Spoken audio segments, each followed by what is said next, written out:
Essula 19. Era nate tanula okukungubagira abakungu ba Isirayiri oyogere nti, nnyoko kyali kiki? Mpologoma nkazi, yagalamiranga mu mpologoma wakati mu mpologoma ento mwe yayonseza abaana baayo. N'akuzeemu ku baana baayo n'eba mpologoma ento, n'eyiga okukwata omuyiggo n'erya abantu. Era n'amawanga ne gagiwulira, yakwatibwa mu bunnya bwabwe ne bagireeta n'amalobo mu nsi y'e Misiri. Awo enkazi bwe yalaba ng'erindiridde n'essuubi lyayo nga libuze, n'eryoka eddira omwana gwayo omulala n'egufuula empologoma ento.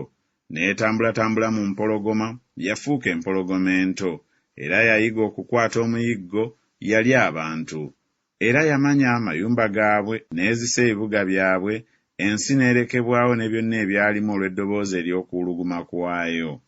Awo amawanga ne bagirumba enjuuyi zonna nga gayima mu masaza, ne bagisuulako ekitimba kyabwe, n'ekwatibwa mu bunnya bwabwe. Ne bagisiba mu jjiririzo n'amalobo, ne bagitwala eri kabaka w'e Babulooni. Baagitwala mu bigo, eddoboozi lyayo lireme okuwulirirwa nate ku nsozi za Isirayiri. Nnyoko yali ng'omuzabbibu mu musaayi gwo ogwasimbibwa awali amazzi.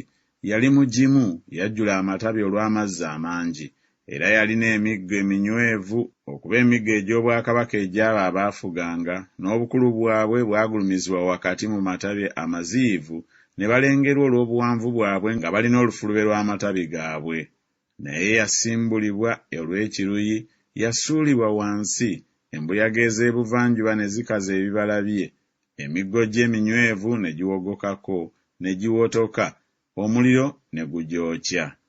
Awo kaakano asimbiddwa mu ddungu mu nsi enkalu ey'ennyonta, era omuliro guvudde mu miggo egy'amatabi ge, gwokezza ebibala bye, ne kutaba ku ye omuggo omunywevu okuba omuggo ogw'obwakabaka ogw'okufuga.